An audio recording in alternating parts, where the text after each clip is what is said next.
Este vídeo foi patrocinado pela Brilliant. Ok, mais um finalizado, então vamos prosseguir. Portanto, terminei de ler este livro de álgebra abstrata. Levou-me cerca de 5 meses. É um livro extenso, com 33 capítulos e quase 600 páginas. Ainda não finalizei completamente os tópicos especiais no momento deste vídeo, mas já aprendi muito e senti a necessidade de fazer um vídeo. Então eu realmente gostei dessa aula. Certamente mais do que Análise Real, meu último livro lido, onde cada problema demorava 2 horas para resolver. E eu esqueci como era resolver um problema rapidamente. Então essa foi uma boa mudança. E essa aula é única, pois realmente não tenho nada com o que compará-la. Quer dizer, é uma aula de matemática, sem problemas de física ou movimento de partículas. Mas essa aula tem aplicações em campos como física, química, criptografia, que é discutida nesta aula, e muito mais. Você aprende 3 coisas, na maioria das vezes, 3 estruturas matemáticas, grupos, anéis e campos que estão todos relacionados. Eles demoram para serem explicados, então farei isso em um momento. Eu disse antes que essa aula é muito sobre simetria. A matemática da simetria. E a simetria aparece na física, química, jogos de tabuleiro, na própria matemática e assim por diante. Então você tem uma ideia de quão útil isso pode ser.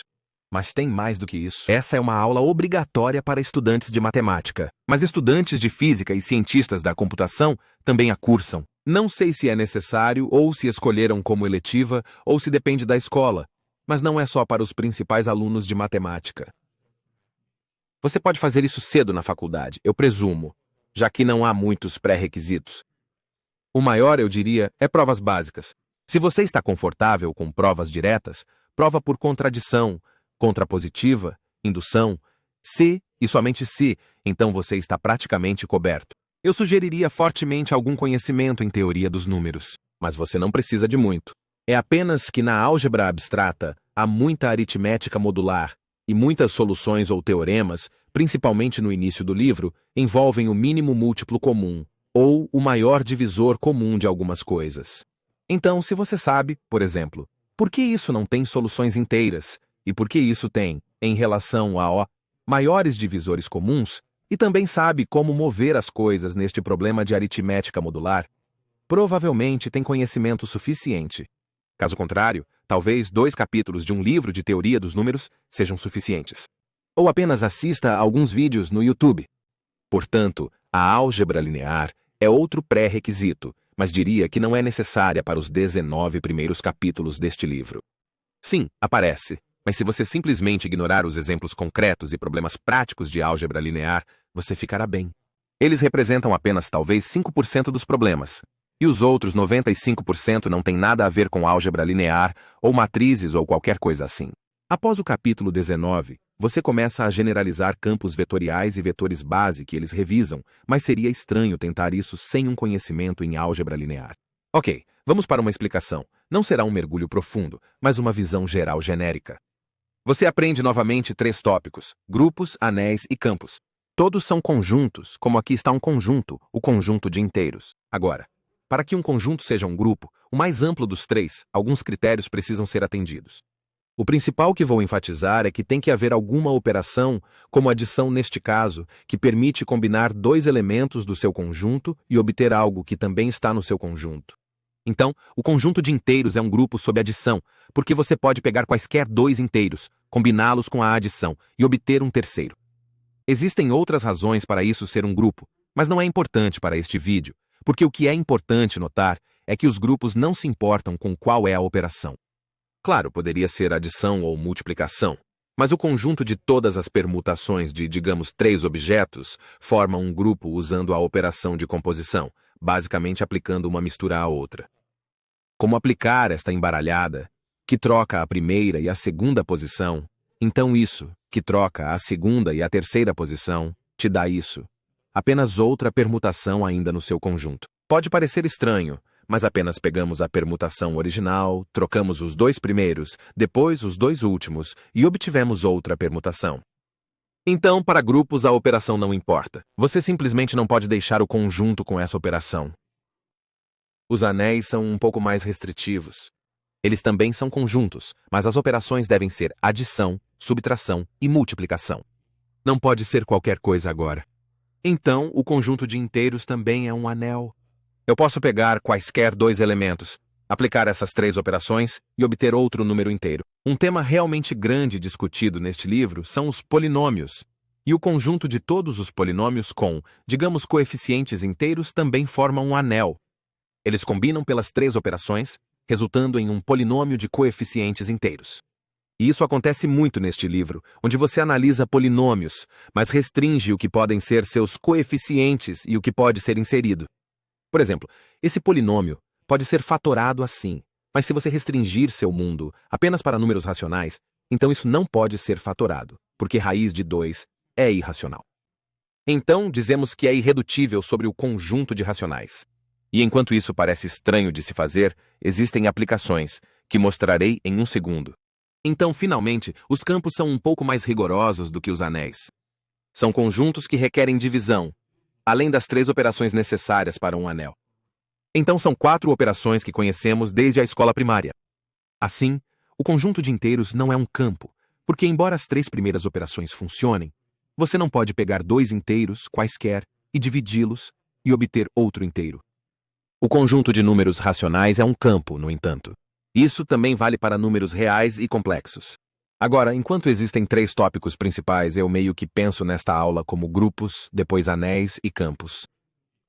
Apesar de relacionados, os grupos, por serem mais gerais, se aplicam a mais coisas, principalmente fora da matemática. Novamente, sistemas com simetria geralmente têm estruturas de grupos subjacentes. Anéis e campos se aplicam mais a áreas dentro da matemática. Há aplicações em criptografia ou teoria da codificação, especialmente números construtíveis, como destacado neste livro. Com uma régua reta, uma bússola e uma unidade de comprimento, teoricamente, poderia desenhar um segmento de linha com um comprimento exato de uma metade, ou raiz de 30, sem apenas adivinhar, deve ser exato. Este problema depende muito do conhecimento em certos campos. Outro tópico sobre campos seria demonstrar que não há fórmula quadrática para solucionar um polinômio de 5º grau ou mais. Então, como você pode ver, para anéis e campos, você está principalmente dentro da matemática. Neste livro, de fato, você apenas resolve problemas de matemática. Apesar de citar outras aplicações, não espere vê-las diretamente. Você está apenas começando a fundação aqui e fica abstrato. Você consegue pensar em um campo com um número finito de elementos? Mencionei números racionais, reais e complexos. Todos são infinitos. No entanto, há um capítulo inteiro dedicado a campos finitos. Então sim, eles existem. E essa é uma área onde você precisaria especialmente de aritmética modular. E então, por exemplo, você prova como o número de elementos em um campo finito deve ser primo, ou uma potência inteira de um primo. Essas são as coisas que você aprende. Você pode perceber a importância da teoria dos números, com primos se destacando.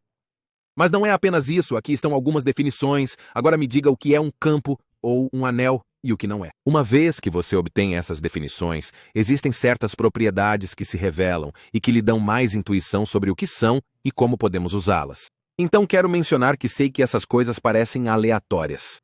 Não poderia alguém simplesmente criar uma definição e nomeá-la como anel, campo ou qualquer coisa assim? Bem, sim. Mas o fato é, levou tempo para essas definições se tornarem o que são.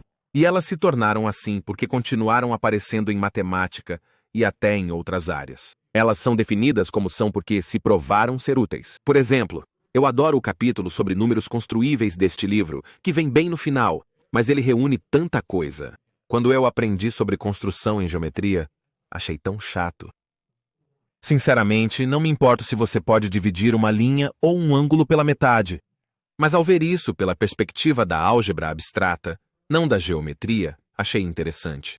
Porque vi que se 2 distâncias são construíveis, podem ser feitas com compasso, régua e uma unidade de comprimento 1. Então a soma delas também é. Apenas comece o segundo comprimento no final do primeiro, e você obtém a mais b. Mas a diferença delas também é construtível ao IR na direção oposta. Aqui está a letra B. E então, usando alguns truques inteligentes de triângulo, que você pode fazer usando uma bússola, verifica-se que o produto e o quociente das duas também são construtíveis. Portanto, se uma unidade de comprimento for uma, não apenas uma, mas também 2 e 3 são construíveis, bem como todos os números inteiros. Agora você sabe, primeiro meio, primeiro terço, etc., porque quocientes são possíveis. Mas até onde podemos levar isso? É possível construir a raiz de 7 ou π ao quadrado? Bem, seja qual for o conjunto de números construíveis, nós não sabemos inicialmente.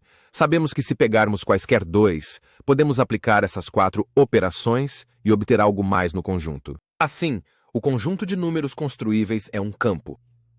Mais especificamente, é um campo que inclui todos os números racionais, mas eu diria que não todos os números reais. Π não é construtível, mas a raiz de 2 é como tal. Então temos um campo entre os racionais e os reais. E se você não teve nenhuma exposição a esta classe, pode ser complicado pensar em qualquer campo entre os racionais e os reais. E, incrivelmente, encontrar esse campo tem a ver com encontrar soluções para polinômios que possuem apenas coeficientes racionais e um grau de alguma potência de 2. Não vou entrar em detalhes aqui, pois espero que isso desperte algum interesse e talvez algum medo em algumas pessoas. Mas não se preocupe, você começa pelo básico. E eu menciono isso porque se você perguntou antes, por que nos importaríamos com polinômios que só têm inteiros ou números racionais como coeficientes? Por que precisaríamos restringir nosso mundo a um conjunto específico como esse? Bem, aqui está. Na verdade, tem aplicações. Ter uma base rigorosa de anéis polinomiais através da álgebra abstrata nos permite obter uma compreensão fundamental de uma construção, um tópico que você pensaria ser puramente geométrico, mas que na verdade não é. Estou estudando um livro de topologia algébrica agora que une topologia, superfícies abstratas e grupos. Portanto, a álgebra abstrata é essencial. E aprendemos muito rapidamente como os loops em uma superfície têm uma estrutura de grupo, onde a operação é concatenação. Se eu te desse 2 loops, um loop e outro loop, e juntasse eles fazendo um e depois o outro, tecnicamente você ainda teria um loop, porque você começa em um ponto e termina nesse mesmo ponto. Então isso é um loop. E assim, você ainda tem algo no seu conjunto, o conjunto de todos os loops. Então você tem essa estrutura de grupo.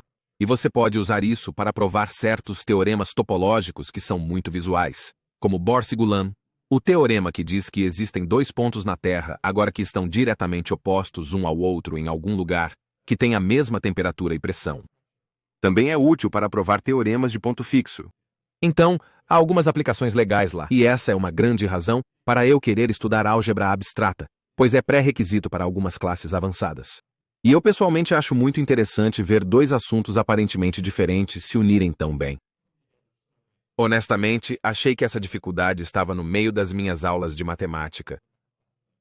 Eu nem sei como comparar, mas não foi o mais fácil nem o mais difícil. Eu nunca me vi preso em uma sessão específica por semanas ou algo assim. E eu não precisei de nenhum recurso extra.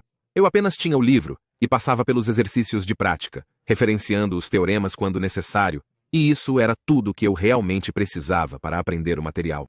Certos problemas podiam ser solucionados em 1 minuto, outros em 10, e às vezes precisava de 1 ou 2 horas para resolver algo. Mas esses problemas mais demorados eram a exceção, não o padrão. Então, eu acho que é isso. Se for entrar neste curso na universidade em breve, sugiro estudar um pouco de teoria dos números básica.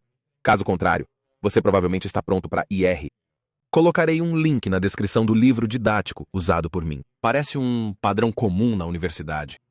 Se quiser uma introdução menos rigorosa e mais aplicada à álgebra abstrata, há um curso de teoria dos grupos no Brilliant que proporciona justamente isso. Honestamente, este é um excelente complemento, mesmo se você estudar pelo livro didático, pois o curso apresenta aplicações não mencionadas no livro, aumentando sua apreciação pelo que os grupos podem fazer. Por exemplo, vê-se que analisar a estrutura do grupo de jogos diferentes revela possíveis configurações finais. Observe novamente a simetria dessas placas, que é um bom indicador de que grupos podem ser encontrados. Eu mencionei permutações antes, mas eles se aprofundam ainda mais dando uma breve olhada em como os grupos se aplicam às permutações e à matemática de um cubo de Rubik. Mas o curso começa com o básico, assim como um livro didático. Você começa com simetrias geométricas. Podemos usar rotações e reflexões para criar um grupo de diversas formas. E vai até alguns tópicos mais avançados, que mergulham mais na matemática pura dentro da teoria dos grupos. Portanto, para apoiar o canal agora, vá para brilliant.org.com ou clique no link abaixo. As primeiras 200 assinaturas terão um desconto de 20% na assinatura Premium anual. E com isso, vou terminar esse vídeo aqui. Agradeço a IOS e meus apoiadores no Patreon como sempre. Os links das redes sociais para me seguir estão abaixo. E eu verei vocês no próximo vídeo.